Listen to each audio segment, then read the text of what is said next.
Friends, welcome back to my channel earth mom Dehradun. मैं हूं ज्योति और वेलकम है आप सभी का मेरे चैनल पे नए हैं तो प्लीज़ चैनल को सब्सक्राइब ज़रूर करना। वीडियो पसंद आई तो लाइक ज़रूर करना। एंड यस, नीचे एक नोटिफिकेशन आइकन है, उसको आपको हिट करना है, बेल नोटिफिकेशन, उसको ज़रूर से हिट कर दीजिए ताकि मैं जब भी कोई न्यू वीडियो अपलोड करूँ उसका नोटिफिकेशन आप सभी को क्विकली मिल जाए। आप सबकी जानकारी के लिए बता देती हूँ, मैं रिएक्शन एंड रिव्यू वीडियोज़ बनाती हूँ, आपके favourite vloggers, trending topics, Bollywood celebrities. तो अगर आपका भी कोई ऐसा बॉलीवुड सेलिब्रिटीज़ या कोई व्लॉगर है जिसके ऊपर आप चाहते हैं कि मैं रिएक्शन या रिव्यू वीडियो बनाऊं तो प्लीज़ कमेंट सेक्शन में मुझे ज़रूर बताइएगा। मैं अपनी नेक्स्ट वीडियो में उसे कवर अप करने की पूरी कोशिश करूंगी। फिलहाल आप सबकी डिमांड पे आज मैं स्नैपी गर्ल सपना के बारे में रिएक्शन लेके आने वाली हूँ। हालांकि मैं जानती हूँ कि स्नैपी गर्ल को किसी भी पहचान और इंट्रोडक्शन की ज़रूरत नहीं है, क्योंकि आप में से मैक्सिमम लोग उसको बहुत सारा प्यार और आशीर्वाद देते हैं। लेकिन उनके व्लॉग में जो भी कल जो चीज़ें हुई उन चीज़ों के लिए डिस्कस करना और यहाँ पे रिएक्शन देना बनता है, क्योंकि आप सब चाहते हैं कि मैं भी अपनी प्रतिक्रिया और अपने पॉइंट ऑफ व्यू शेयर करूँ। तो येस, आप सबकी तरह मेरे को भी स्नैपी गर्ल बहुत ज़्यादा पसंद है और बहुत ज़्यादा प्यार मैं उनको करती हूँ, बहुत ज़्यादा सपोर्ट और बहुत ज़्यादा गुड विशेज़ हैं मेरी उनके साथ। लेकिन उनके कल के व्लॉग के बाद दिल बहुत ज़्यादा दुखा। मैं इसके बारे में कल ही वीडियो बनाना चाहती थी, लेकिन थोड़ा सा मैं बिजी थी चीज़ों को लेके, इसीलिए मैं कल वीडियो नहीं डाल पाई। लेकिन येस, मुझे इस बारे में बात करनी थी, क्योंकि जो चीज़ें हमने देखी वो चीज़ें हर एक लड़की को बुरी लगी होगी, हर एक बहू को बुरी लगी होगी। अब सिचुएशन इस फैमिली में ऐसी है कि हम किसी एक को गलत नहीं बोल सकते। जहाँ पे एक बीवी का दुख उतना ही बड़ा है, वहाँ पे एक माँ का दुख भी उतना ही बड़ा है, और वहीं पे बेटी की माँ का दुख भी उतना ही बड़ा है। काफ़ी दिनों से हमें ये चीज़ें देखने को तो मिल रही थी और हमें पता भी चल रहा था कि इस फैमिली में कुछ ना कुछ चीज़ें चल रही हैं, और उनकी मम्मी मिलने तो आती हैं अपनी बेटी से, और ये अधिकतर हमें वीडियो के माध्यम से पता चलता है कि कुछ ना कुछ प्रॉब्लम्स हैं बीच में, जिसकी वजह से आपस में बातचीत नहीं है। लेकिन फिर भी कल का व्लॉग जब शुरू हुआ और जब मुझे दिखा कि सपना की मम्मी जो है वो बैठी हुई हैं आंटी जी के साथ, तो मुझे लगा शायद चीज़ें थोड़ा सा ठीक हो गई। लेकिन व्लॉग के एंडिंग तक आते आते मैं एकदम से शॉक हो गई। वो सब चीज़ें देख के शॉक से ज़्यादा मैं बहुत ज़्यादा इमोशनल हो गई। आई नो कि सपना के साथ बीते दिनों जो भी कुछ हुआ, उसने अपने आप को बहुत स्ट्रांगली सबके सामने लाया है, और पहले ही दिन से वो यही बोल रही है कि मेरी जिम्मेदारी इस परिवार के लिए है। मैं इस परिवार का बेटा भी हूँ, बहू भी हूँ, और मैं अपनी जिम्मेदारी पूरी की पूरी बखूबी निभाऊंगी, चाहे उस जिम्मेदारी को निभाने के लिए मुझे बाकी सारी दुनिया से रिश्ते तोड़ने पड़े। लेकिन कल वो बहुत ज़्यादा इमोशनल हो गई, और रोते रोते उन्होंने जो बातें बोली वो हर एक बेटी रिलेट कर सकती है, क्योंकि सास के साथ उनकी रिस्पेक्ट, उनका प्यार होता है, लेकिन माँ की भी उतनी ही रिस्पेक्ट और उतना ही प्यार होता है एक बेटी के दिल में।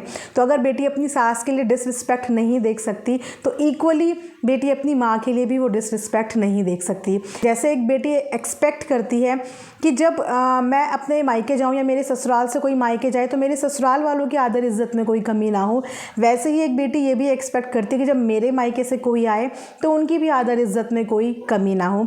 लेकिन कल उस बेटी को इतनी मजबूरी में अपनी माँ को सीधा अपने ससुराल आने से मना करना पड़ा, वो भी ऑन कैमरा। उन्हें इतनी सारी चीज़ें इमोशंस में आके बोलनी पड़ी जो शायद हमने ये वाला रूप सपना का, ये दर्द सपना का देखा ही नहीं। हमें लग रहा था उनकी लाइफ में सिर्फ एक ही दर्द है, और वो है उनके पति का उनकी ज़िंदगी से जाने का। लेकिन नहीं, इसके अलावा भी फैमिली में जो दर्द कल देखने को मिला, उससे ये लग रहा था कि लड़की कैसे व्लॉग्स बनाती है, कैसे ये लड़की अपना काम करती है, क्योंकि व्लॉगिंग चैनल को चलाने के लिए आपका यहाँ से ठीक रहना बहुत ज़रूरी है, यहाँ से ठीक रहना बहुत ज़रूरी है।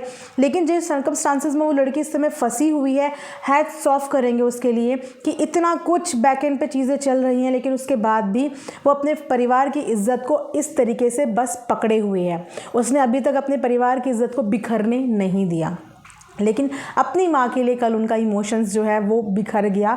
और ऐसा क्यों होता है, ऐसा क्यों होता है कि बेटी के मायके वालों को इतना कैजुअल लिया जाता है या उनकी कोई रिस्पेक्ट नहीं की जाती। मैं सबके लिए नहीं बोलती हूँ, कुछ लोग आज भी ऐसे होते हैं जो ससुराल का हवाला दे के बेटी के मायके वालों की कोई रिस्पेक्ट नहीं करते, और इसका दुख हर एक बेटी को होता है। हर एक बेटी को कुछ बोल देती हैं, कुछ बोल नहीं पाती, कुछ सह लेती हैं, कुछ लड़ लेती हैं, लेकिन अगर 100 की बात करें तो 100 में से 10 बहुएँ, 10 बेटियां ऐसी हैं कि जिनके माता पिता के साथ ऐसा बिहेव होता है।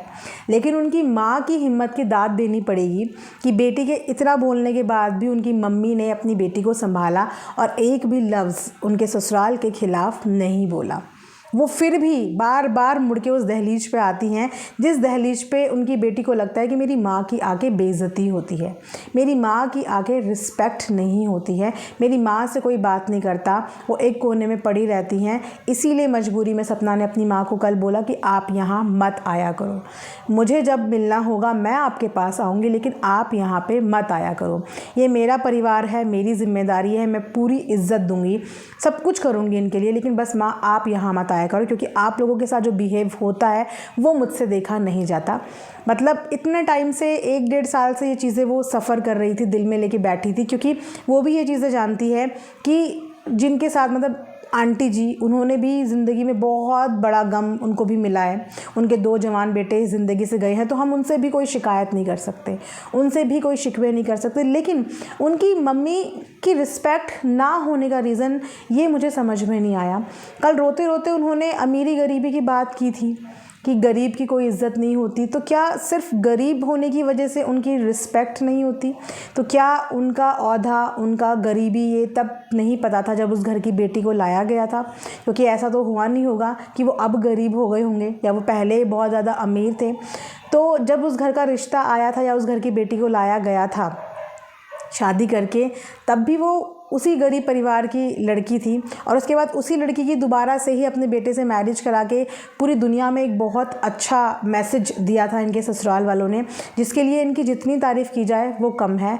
लेकिन अगर गरीबी ही रीज़न था तो उसी गरीब घर की बेटी की अपने बेटों के साथ 2 बार शादी, तो चीज़ें ना समझ में नहीं आ रही हैं कि आखिर मैटर हुआ क्या है, चल क्या रहा है, ऐसे क्या रीज़न हो रहे हैं, ऐसी क्या चीज़ें हो रही हैं जिसकी वजह से आंटी अपना मन इतना पक्का करके बैठी हैं कि वो सपना की पेरेंट्स या सपना के मायके वालों से बात नहीं करना चाहती।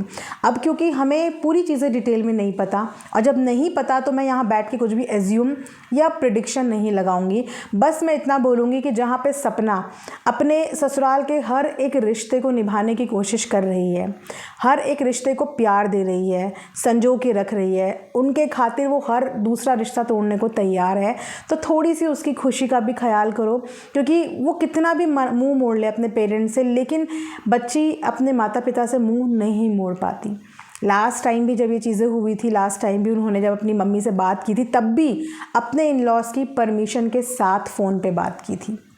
तो पता नहीं क्या इनके बीच में हुआ है, इतना बड़ा क्या मैटर है कि जो बहू इतना ध्यान रख रही है, पूरा घर गृहस्थी को ठीक से चलाने में कोशिश कर रही है, उसकी तबीयत बीते दिनों इतनी ख़राब हुई। इस टाइम पे तो सारे परिवार को इकट्ठा होना चाहिए, क्योंकि अब खोने को कुछ नहीं बचा, ना तो खोने को सपना के पास कुछ बचा है, ना खोने को अब आंटी जी के पास कुछ बचा है। तो इस समय तो सारे परिवार को इकट्ठा होना चाहिए, लेकिन वहाँ पे सबसे बड़ी नाराज़गी इतनी बड़ी है कि दुख से बड़ी भी नाराज़गी है, और ऐसी नाराज़गी जो बहू का मुंह देख के भी ख़त्म नहीं हो पा रही है। तो मैं तो अपनी वीडियो के माध्यम से हाथ जोड़ के इस बात की रिक्वेस्ट करूँगी कि प्लीज़ ऐसा मत करो। वो लड़की बहुत कोशिश कर रही है आपकी बेटी, बहू, बेटा, बहू, परिवार को, सबको संभालने की। थोड़ा सा उसके इमोशंस की प्लीज़ कदर करो। हो सके कुछ तो हो सकता है, बीच का सल्यूशन होता है, बातचीत से ऐसा कोई समाधान नहीं है जो हल नहीं हो सकता। सपना के माता पिता ने तो बार बार उस दहलीज पे आके इस चीज़ को प्रूव कर दिया कि उनको कोई भी प्रॉब्लम नहीं है। आप उनका जितनी बार भी तिरस्कार करोगे, एक बेटी के माता पिता होने के नाते वो बार बार उस दरवाजे पे आएंगे, लौट के आएंगे। तो प्लीज़ इन चीज़ों को ख़त्म करो। जितनी ज़रूरत एक बेटी को अपने ससुराल की होती है, उतनी ही ज़रूरत एक बेटी को अपने मायके की भी होती है। तो किसी भी बेटी से उसका मायका ना छीने। और बाकी हमारे समाज में, हमारी दुनिया में अगर ऐसे और भी ससुराल वाले हैं जो बेटी के मायके वालों को इस तरीके से ट्रीट करते हैं, तो प्लीज़ उनकी इज़्ज़त उतारने से पहले सिर्फ एक चीज़ ध्यान रख लो कि जिस घर की बेटी लाए हो, जिस घर की बेटी ने आपका वंश आगे बढ़ाया है, आपके घर की लक्ष्मी बन के आई है, उस लक्ष्मी के माता पिता का कभी अनादर मत करो। क्योंकि सबके बच्चे होते हैं, और माता पिता का बच्चों से दूर होना और कट ऑफ हो जाना, इसका दुख क्या होता है ना, एक माँ जानती है। एक माँ अपने बच्चे के लिए झुक भी सकती है, लड़ भी सकती है, कुछ भी कर सकती है। और सपना की माँ फिर भी समझाती रही और सपना बार बार बोलती रही कि आप यहाँ नहीं आएंगी। वो फिर भी समझाती रही, क्योंकि कोई माँ अपने बच्चे से दूर नहीं रह सकती। कोई माँ अपने बच्चे को तकलीफ़ में देख के अपने आप को रोक नहीं पाती, वो दौड़ के आती है। तो एक माँ होने के नाते भी ये चीज़ें समझो और प्लीज़ घर की इन चीज़ों को सॉल्व करो। आप लोगों की ज़िंदगी आधी निकल चुकी है, लेकिन उसकी ज़िंदगी में अभी कुछ खुशियाँ आई नहीं, आने से पहले ही सब छिन गई। तो अगर आप लोग अपने साइड से उसकी खुशियों में 10% भी कंट्रीब्यूशन दे सकते हो तो प्लीज़ वो चीज़ें करो। मत करो एक बेटी को उसकी माँ से दूर, मत एक माँ का दिल इतना तोड़ो। आप भी एक माँ हैं और वो आपकी बेटी ही है, बहू से ज़्यादा वो बेटी ही है, क्योंकि अब बेटा बन के भी वो उस घर की जिम्मेदारी निभा रही है। तो मुझे बहुत बुरा लगा कल की वीडियो देख के, और मैंने सोचा मैं इस बारे में बात करूँगी, अपनी वीडियो के माध्यम से एक मैसेज ज़रूर कन्वे करूँगी। और ऐसी सभी ऑडियंस को ये मैसेज मैं देना चाहूँगी कि प्लीज़ अपने घर की बहुओं को ये भी समझिए कि वो किसी की बेटी भी हैं। तो ये था आज का एक रिएक्शन वीडियो। आई होप कि आप लोगों को पसंद आया होगा। प्लीज़ कमेंट सेक्शन में ज़रूर बताइएगा अगर आप लोगों को कुछ भी आइडिया है इससे रिगार्डिंग, कि ऐसी क्या रीज़न्स हैं जिसकी वजह से आंटी और सपना की मम्मी के बीच में बातचीत नहीं होती है। क्या सिर्फ एक अमीरी गरीबी का डिफरेंस ही है इन लोगों के बीच में बातचीत ना होने का? क्योंकि अमीरी गरीबी का अगर ये डिफरेंस होता तो शायद उस घर की बेटी वो कभी लेके आते ही ना। तो मुझे नहीं पता, बाकी अगर आप लोगों को थोड़ा भी आइडिया है या आप लोग इस चीज़ के बारे में क्या कहना चाहेंगे, क्या आपने भी अपनी निजी ज़िंदगी में, पर्सनल लाइफ में इर्द गिर्द किसी को इन चीज़ों से सफ़र करते हुए देखा है, तो प्लीज़ कमेंट सेक्शन में अपनी अपनी राय, अपना अपना पॉइंट ऑफ व्यू और अपना अपना एक्सपीरियंस ज़रूर शेयर करना। मिलेंगे नेक्स्ट वीडियो में, तब तक अपना ध्यान रखिए। Thanks for watching earth mom Dehradun.